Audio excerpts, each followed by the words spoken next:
오늘 우리에게 주시는 말씀 디모데전서 3장 14절부터 16절입니다. 신약성경 339페이지 디모데전서 3장 14절에서 16절. 제가 봉독하겠습니다. 내가 속히 내게 가기를 바라나 이것을 내게 쓰는 것은 만일 내가 지체하면 너로 하여금 하나님의 집에서 어떻게 행하여야 할지를 알게 하려 함이니 이 집은 살아계신 하나님의 교회요 진리의 기둥과 터니라. 크도다 경건의 비밀이여 그렇지 않다 하는 이 없도다. 그는 육신으로 나타남 받으시고 영으로 의롭다 하심을 받으시고 천사들에게 보이시고 만국에서 전파되시고 세상에서 믿음 받으시고 영광 가운데서 올려지셨느니라. 아멘. 오늘 예배당에 모여서 예배드리는 성도들과 또 온라인으로 예배를 드리는 모든 성도들 위해 하나님의 은총이 넘치기를 바라고, 여러분들이 혈육의 가족과 교회의 영적인 가족들을 위하여 드리는 기도가 다 응답되는 역사가 있게 되시기를 주님의 이름으로 축복합니다. 아멘. 이런 말이 있습니다. 세상에서 가족보다 소중한 것은 가족 외에는 없다. 교회에 모인 우리 모두는 하나님의 영적인 가족입니다. 이건 굉장히 중요한 신앙의 진리입니다. 서로를 소중하게 여기려고 그러면 저 사람이 내 가족이구나, 그런 마음이 있어야 합니다. 그러므로 함께 모인 성도가 가족이라고 하는 이런 진리를 붙들면 아직 우리 안으로 들어오지 못한 내 혈육의 가족, 내 친구, 일가 친척들을 교회 안으로 데리고 와야 되겠구나, 그런 전도의 마음도 생기게 됩니다. 요즘은 이 교회 가족의식이 희미해져서 어떤 분들은 마치 교회가 불을 밝히는 등대가 아니고 불이 꺼진 등대와 같다, 그렇게 비관적으로 말하기도 합니다. 한 달여 전부터 우리 성도들 가운데 심각한 암과 같은 그런 병들이 발견되는 분들이 매주 생겨나기도 하고 그랬습니다. 그래서 아마 이 소식을 들었던 성도들도 가족이기 때문에, 영적인 가족이니까 마음이 아프고, 또 목사인 저도 그분들이 나의 영적인 가족이니까 마음이 많이 힘들고 아팠습니다. 어떤 새벽에는 하나님, 이렇게 자꾸 성도들이 심각한 병을 얻다가는 어떻게 되겠습니까? 그냥 제가 그런 병을 얻고 마지막이 되면 어떻겠습니까? 그런 억지를 하나님 앞에 부리기도 합니다. 가족이니까 아픈 거죠. 오늘 우리가 읽었던 디모데전서 3장 15절에는 바울이 이 편지를 쓴 목적이 나와 있습니다. 너로 하여금 하나님의 집에서 어떻게 행하여야 될지를 알게 하려고 디모데에게 이 편지를 보냅니다. 디모데 전후서와 디도서는 어린 나이에 경험도 별로 없는데 목회하는 디모데에게 바울이 써보낸 목회서신이라 그렇게 불리웁니다. 15절에는 바울이 하나님의 가족된 교회를 어떻게 생각했는가가 잘 나타나 있습니다. 교회는 하나님의 집이라고 고백합니다. 하나님의 가족이 되어야 집에 들어올 수 있는 거죠. 교회는 살아계신 하나님의 교회라 그렇게 고백합니다. 오늘 우리는 다 하나님이 불렀기 때문에 우리 힘으로 우리 발로 온 게 아니고 성령의 도우심으로 와서 하나님의 집의 가족이 된 겁니다. 교회는 진리의 기둥과 터라고 말합니다. 예수님이 진리의 기둥입니다. 교회된 우리는 그 기둥이 드러날 수 있도록, 향기가 나도록 떠받치고 그분께 영광 돌리는 사람들입니다. 16절에 있는 말씀은 굉장한 초대교회의 신앙 고백을 바울이 요약해 놓았습니다. 예수님에 대하여 초대교회가 어떻게 생각했는가 바울이 여기에 기록해 놓았습니다. 예수님은 육신으로 이 땅 위에 태어난 바 되시고, 원래는 육신을 가진 사람이 아니었는데 하나님이셨는데 인간의 몸을 입고 이 땅에 오셨다는 고백을 초대교회 성도들은 했습니다.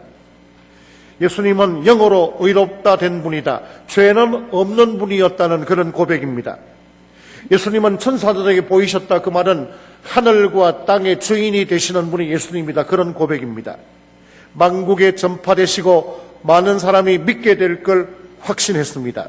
그리고 영광 가운데서 예수님이 부활 승천하셨다고 고백합니다.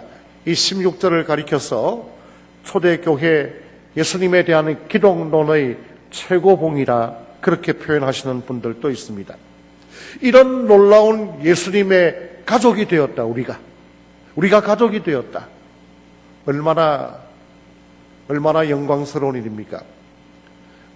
대단한 권세를 가진 사람의 가족이 되었다. 그거 좀 불안합니다. 그 언제가 없어질지 모르거든요. 대단한 재력을 가진 가문의 가족이 되었다.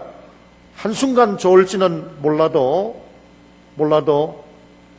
그 유산 나누고 그러려고 그러면 어떻게 될지 불안합니다. 우리는 하나님의 가족이 되었다. 먼저 성도인 우리에게는 이런 가족의식이 반드시 있어야 합니다. 오늘 우리가 이렇게 만나서 가족으로 예배를 드리는 건 창세전에 하나님이 계획하신 겁니다. 그러므로 우리의 만남은 우연이 아니죠. 에베소서 1장 5절 말씀 우리 화면을 보고 같이 읽겠습니다. 그 기쁘신 뜻대로 우리를 예정하사 예수 그리스도로 말미암아 자기의 아들들이 되게 하셨다. 언제 예정하셨냐고 그러면 창세전에 우주 만물을 하나님이 혼돈 가운데에서 지으시기 전에 우리 모두를 한 가족으로 묶으시려고 하는 가족 계획을 하셨더라. 그 말입니다. 우리가 주 예수 그리스도를 나의 주인으로 영접하면 하나님은 우리 모두의 아버지가 되시고 우리 모두는 그 하나님의 자녀가 되는 한 형제 자매가 되는 것입니다. 물론 이건 믿음을 통해 가능합니다. 갈라디아서 4장 7절에 너희들은 그리스도 안에서 믿음을 통하여 하나님의 자녀가 되었다. 믿음을 가진다는 건 니고데모에게 예수님이 하신 말씀은 서로 영적으로 거듭나는 겁니다. 육신으로는 우리가 이 땅 위에 처음 태어났고 예수 믿어 영적으로 거듭나는 겁니다. 주 예수 그리스도 그분이 십자가를 지시고 나의 모든 허물과 죄를 다 용서하셨다는 걸 받아들이는 영접하는 것이 있어야 예수님의 가족이 될 수 있습니다. 어려운 질문인데 답을 한번 잘 생각해 보시길 바랍니다. 예수님을 믿고 영적인 가족된 이 가족이 더 중요합니까? 혈육의 집안에 있는 가족이 더 중요합니까? 이렇게 대답하기도 그렇고 저렇게 대답하기도 그렇고 혈육의 가족이 더 중요하다고 이야기하려고 그러다 보니까 신앙 없는 사람처럼 보일 것 같고 영적인 가족이 더 중요하다고 그렇게 대답하려고 그러다 보니까 내 살부치처럼 그렇게 사랑하고 그렇게 또 섬길 자신이 없고 그 질문을 조금 바꾸겠습니다. 너무 대답이 애매할 것 같아서 곤란하실 것 같아서 이 답은 확실히 할 수 있습니다. 쉽습니다. 영적인 가족이 끝까지 갑니까? 혈육의 가족이 끝까지 갑니까? 더 멀리 영원토록 가는 가족은 어떤 가족입니까? 영적인 가족. 혈육의 가족은 하나님이 주신 선물임에 분명하지만은 때로는 이단에 빠져서 또 때로는 불미스러운 일들로 이혼할 수도 있습니다. 그리고 혈육의 가족은 멀리 떨어져서 못 볼 수도 있습니다. 완전히 관계를 단절하는 그런 가족들도 있습니다. 그리고 또 혈육의 가족은 죽으면 그것으로 끝납니다마는 예수 믿어 구원하던 하나님의 가족된 우리는 하늘나라에까지 같이 갈 겁니다. 그러니까 이 땅 위에 있을 때 서로 잘 섬기고 사랑해야죠. 미운 마음 갖고 하늘나라까지 가면 하나님 앞에 금방 들통납니다. 물론 지금도 다 알고 계시지만 그런 의미에서 영적인 가족 굉장히 중요합니다. 우리 신체의 일부가 아프거나 떨어져 나가면 몸 전체가 고통을 받습니다. 마찬가지로 우리의 영적인 가족된 성도 가운데 한 사람이 시험 들거나 육신이 병들거나 또 인간관계가 불편하거나 그러면 우리 모두가 다 고통을 받게 되는 것입니다. 대한민국 사람처럼 혈육의 가족을 향한 사랑이 남다른 민족이 없습니다. 그 마음으로 영원히 하늘나라에까지 같이 가야 될 예수를 통하여 영적인 가족된 이 교회 가족을 소중하게 여기는 그런 우리 성도들이 되시기를 주님의 이름으로 축복합니다. 아멘. 교회 가족의 주인은 하나님이십니다. 15절 다시 보십시오. 디모데전서 3장 15절 만일 내가 지체하면 너로 하여금 하나님의 집에서 하나님의 집 이 지구상에서 예수를 믿는 모든 사람들은 다 하나님의 가족인데 제1친의 교회라는 가족으로 조그만하게 하나님이 묶어주셨어요. 온 인류가 다 한 공동체이지만은 한 집에서 다 같이 살 수는 없잖아요. 집을 이렇게 구분하시듯이 예수 믿는 모든 가족들이 있지만은 그 가운데 우리를 제1친의 교회의 가족으로 묶어주셨습니다. 울타리가 있어야 그 속에서 생활을 잘하게 되는 거죠. 이 교회의 주인은 누구일까? 목사 아닙니다. 어떤 교회는 목사가 주인인 것처럼 보여서 목사가 오라 하면 오고 마음에 안 들면 가라 하면 가는 교회들, 그건 잘못된 겁니다. 장로가 주인 아닙니다. 기도 많이 하고 열심히 봉사하는 권사님이 주인 물론 아닙니다. 대단히 지위가 높은 일반 성도가 주인 물론 아닙니다. 교회 가족의 주인은 하나님이시다.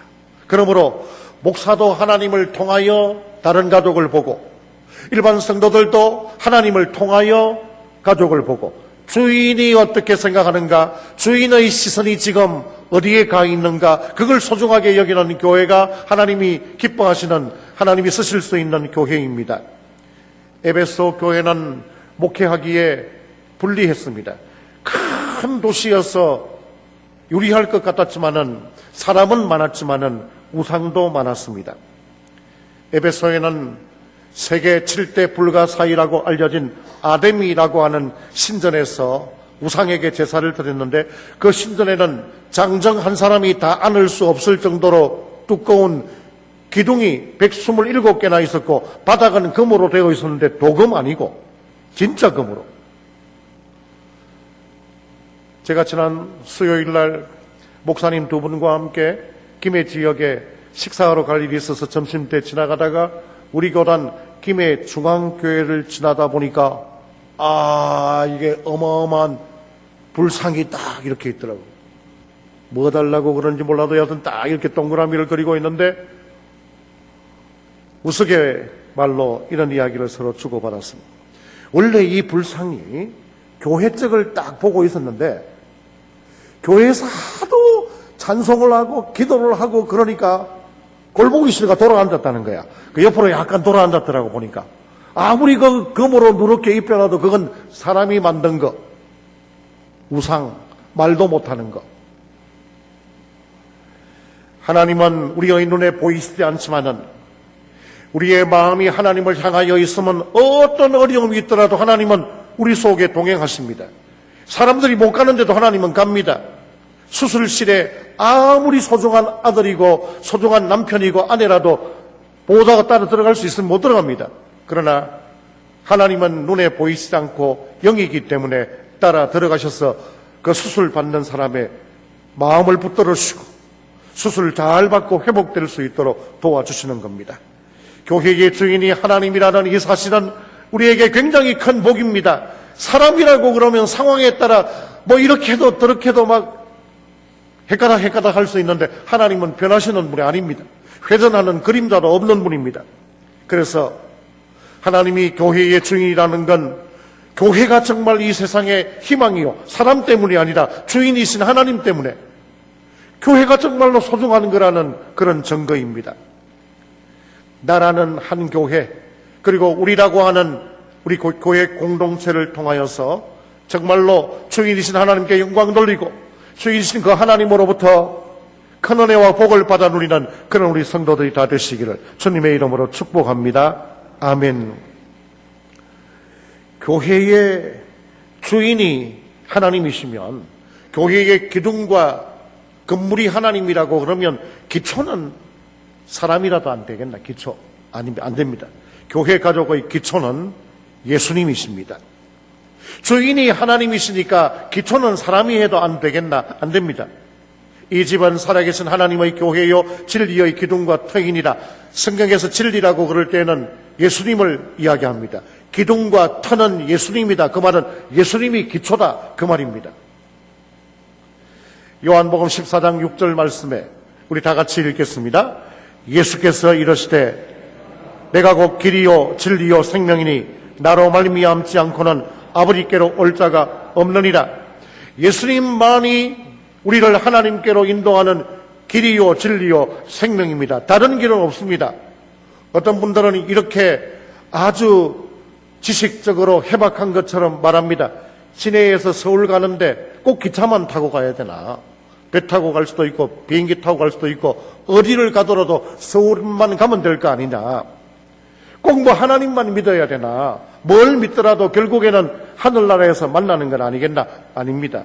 하나님을 통하여서만, 예수님을 통하여서만 갈 수 있는 것이 바로 하늘나라입니다. 할렐루야. 예수님이 교회의 기둥과 기초라면 성도인 우리는 그분을 닮아가는 작은 기둥, 작은 기초입니다. 우리는 주님 오실 때까지, 우리가 이 땅을 떠날 때까지 계속 주님의 말씀으로 지어져가는 공사 중인 사람들입니다. 우리 교회 건너편에 게스트하우스를 짓고 있는데 뭐 어떤 때는 그 건물 자재들이 길가도 나와 있고 어떤 때는 자재를 싣은 차량들이 한 차선을 차지하고 있고 더 희한한 거는 그 기둥 위에 건물을 짓느라고 세워놓은 그 철근들 위마다 새벽기도 마치고 나가면 까마귀가 한 마리씩 다 앉아 있습니다. 공사 중이라서 좀 불편합니다. 그래도 이해합니다. 공사 중이니까. 우리도 예수 가족된, 교회 가족된 우리 모두도 하나님 앞에 설 때까지는 공사하는 사람들이에요. 공사 중이니까 이해해야죠. 뭐 제가 늘 실수하겠다, 잘 못하겠다 그러는 건 아니지만 혹 제가 실수하더라도 주보를 좀 잘못 썼더라도 공사 중이니까 내가 이해해야지 뭐. 성도들 가운데 혹 또 다른 성도에게 또 목사에게 실수하거나 그렇다 할지라도 이해해야죠. 금방. 왜? 공사 중이니까. 이해해야죠. 그렇게 서로 이해하고 쉽게 넘어가고 그러면 참 아름다운 교회 가족이 되는 겁니다. 교회 가족의 기초는 예수님이십니다. 이 예수님 위에서 교회된 나와 우리 모두가 함께 잘 지어져 갈 수 있기를 주님의 이름으로 축복합니다. 아멘. 아름다운 교회 가족을 이루면 우리가 어떤 유익을 받게 됩니까? 4가지 유익이 있습니다. 영적으로 성숙하게 됩니다.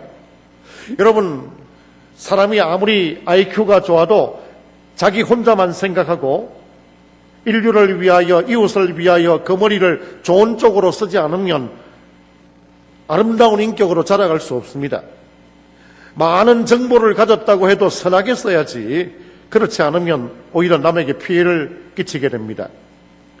어떤 사람이 일찍 조실부모하고 주변에 도와주는 사람도 없고 그래도 덩치는 크고 힘은 세어서 주먹장이가 되어서 남 법을 어기고 패다가 감옥에 들어갔는데 뭐 글자 자기 이름도 쓸 줄도 모르고 그런데 그 감옥에 들어가서 좀 마음을 다잡고 글씨를 배웠어요. 자기 이름도 쓸 줄 알고 제법 뭐 여러 가지 문장들도 작성할 수 있게 되고 나와서 글씨를 배웠으면 좋은 쪽에 써야 될 텐데 또 체포가 돼서 감옥에 갔어. 문서 위조죄로. 글 모를 때는 문서 위조할 일이 없었는데 글 알았는데 나쁘게 쓰니까 또 죄를 짓게 되는 거죠. 여러분, 우리가 아무리 똑똑하고 아무리 경험이 많고 마음이 좋아도 혼자 있으면 참 어렵습니다. 신약 성경에는 서로라는 말이 50번 이상 나옵니다. 서로 사랑하라. 사랑도 서로 해야 됩니다. 서로 위하여 기도해 주어라. 서로 격려하고 서로 권면하고 서로 문안하고 서로 복종하라. 물론 때로 사람들에게 함부로 말하지 않고 하나님 앞에서 단독자로 서서 하나님과만 교제해야 될 순간들이 있습니다. 그런 시간들을 잘 보내는 사람들은 아주 또 훌륭한 인물이 될 수 있습니다. 그러나 많은 경우에 사람들은 또 다른 사람과 부대끼면서 협력하면서 양보하면서 이해하고 용서하고 사랑을 나누어 가면서 자라게 됩니다. 목사님 말씀은 맞긴 맞는데 그래도 교회 생활할 때는 너무 깊이 들어가면 안 됩니다. 그래서 저는 예배만 드리고 멀찍이 떨어져 있겠습니다. 참 좋은 말 같지만은 양무리가 풀을 먹고 있는데 그 양을 잡아먹으려고 이리가 딱 노려보고 있는데 어떤 양을 잡아채 가냐 그러면 둘 셋씩 모여 있는 데는 안 갑니다. 혼자 떨어져서 자유롭게 방황하고 있는 건 이리한테 먹이가 될 수 있습니다. 하나님 앞에서 혼자 기도하는 시간 필요하지만은 많은 경우에는 성도들과 함께 부대끼면서 예배드리고 찬송하고 기도하고 봉사하고 그러면서 영적으로 성숙해가 되게 됩니다. 물론 교제하면서 선한 것은 본받고 악한 것은 내가 본받지 않고 기도해 주면 되죠. 그래서 성경은 성과 악이 모두 우리의 스승이라 그랬습니다. 아름다운 교회 가족이 되면 영적으로 성숙할 뿐만 아니라 이기심을 극복하게 됩니다. 여러분, 인간관계가 뒤틀리고 복잡하고 지금 속상해 있는데 그 밑바닥을 자세히 하나님 앞에서 기도해서 보면 내 이기심에서부터 출발했다는 걸 발견할 수 있게 됩니다. 요한일서 3장 16절에 예수님이 우리를 위하여 목숨을 버리셨으니 우리가 이로써 사랑을 알고 우리도 형제를 위하여 목숨을 버리는 것이 마땅하다. 목숨 버리는 건 쉬운 일이 아닙니다만은 버리는 흉내라도 내야. 혈육의 가족들끼리는 좀 그거 하는 것 같아요. 내가 내 자식을 위해서, 내가 내 가족을 위해서라면 죽어도 좋으리라. 그런데 교회 가족으로 모이면 뭐 안 보면 그만이지 뭐. 교회가 여기밖에 없나. 딴 데 확 갚으려면. 이래 가지고는 안 된다. 내가 정말 실제로 목숨은 못 버릴지라도 내 생명을 위하여, 나를 위하여 목숨 버리신 주님을 생각하면서 힘들고 어려운 일이 있으면 내가 양보하면서 여기를 지켜야 된다. 내 욕심과 내 주장은 좀 내려놓아야 된다. 서로 아름답게 교제하는 교회 가족이 되면 이기심을 극복할 수 있게 됩니다. 세 번째는 마귀의 시험을 물리치는 유익이 있습니다. 코로나19가 언제 끝날 것 같습니까? 좀 알면 가르쳐 주시길 바랍니다. 여름철 지나면 좀 나을 것 같습니까? 그래서 우리 교육기관에서는 여름 성경학교 안 하고 가을 성경학교나 겨울 성경학교 하려고 그러는데 내가 그것도 장담 못한다 그랬습니다. 언제 끝나겠습니까? 백신이 개발되면 주사 한 방 맞으면 될 거 아닙니까? 여러분, 세상에 그 어떤 훌륭한 인품을 가진 사람도 그 어떻게 교회 생활을 오래 하고 교회에서 중요한 역할을 하는 사람도 마귀의 유혹에 대한 백신, 면역력은 안 갖고 있습니다.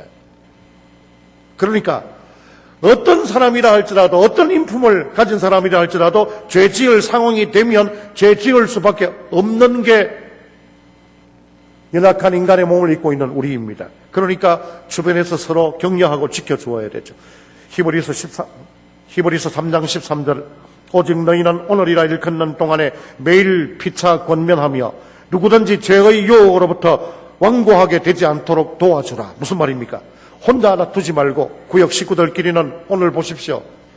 아직 코로나19 국가에서는 이제 예배 모이시고 소모임도 다 하시고 기도회도 하십시오. 방역수칙은 좀 지켜가면서 교회 모임 다 해도 됩니다. 허락했는데도 아직도 불안하고 두려워서 안 나오는 그런 분들이 있으면 두루 살펴서 우리 구역에, 우리 기관에 또 우리 찬양대원들 중에 누가 오늘 안 나왔을까? 그러면 잊어버리기 전에 오늘 내일 전화해서 다음 주일은 꼭 올 수 있도록 서로 격려하고 살피고 교대해야 됩니다. 그래야 시험을 물리치게 됩니다. 내가 교회하고 좀 멀어져 있으면 편하고 좋을 것 같고 교회 일 신경 안 써도 되고 자유롭게 춤출 수 있는 것 같습니까? 아닙니다. 그때 내가 춤추는 게 아니고 마귀가 춤춥니다. 잡아먹기 좋구나. 멀리 떨어져 있구나. 아름답게 교제하는 교회 가족은 마귀의 시험을 물리치게 됩니다. 마지막으로 아름다운 교제가 교회 속에 있으면 주님의 사역에 동참하게 됩니다. 예수님이 이 땅 위에 계시는 동안에는 주님이 직접 사역하셨고 제자들을 양육하셨고 그 제자들이 또 다른 제자들을 양육하고 선교사님들을 이 땅 위에 보내어서 우리를 예수 믿게 만들고 오늘 우리를 통하여 예수님이 일하기를 원하십니다. 그러니까 우리 모두는 주님의 일을 감당하는 사역자들입니다. 아름다운 교제가 있을 때에 내가 무슨 일을 해야 될까 발견할 수 있게 됩니다. 쓰임받게 됩니다. 교회 가족에게 주시는 주님의 일에 동참할 그 중요한 사명 잘 감당하는, 영적으로 성숙하고 이기심 극복하고 마귀의 시험을 물리치는 교회 가족이 되어서 이런 아름다운 유익을 받아 누리는 성도들이 되시기를 주님의 이름으로 축복합니다. 아멘. 말씀을 맺겠습니다.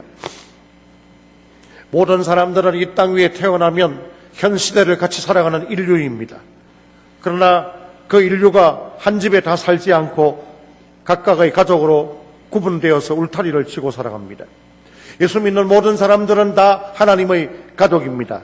그러나 하나님께서 더욱더 효과적으로 신앙생활할 수 있도록 우리의 울타리를 제1친의 교회라 이렇게 만들어 주셨습니다.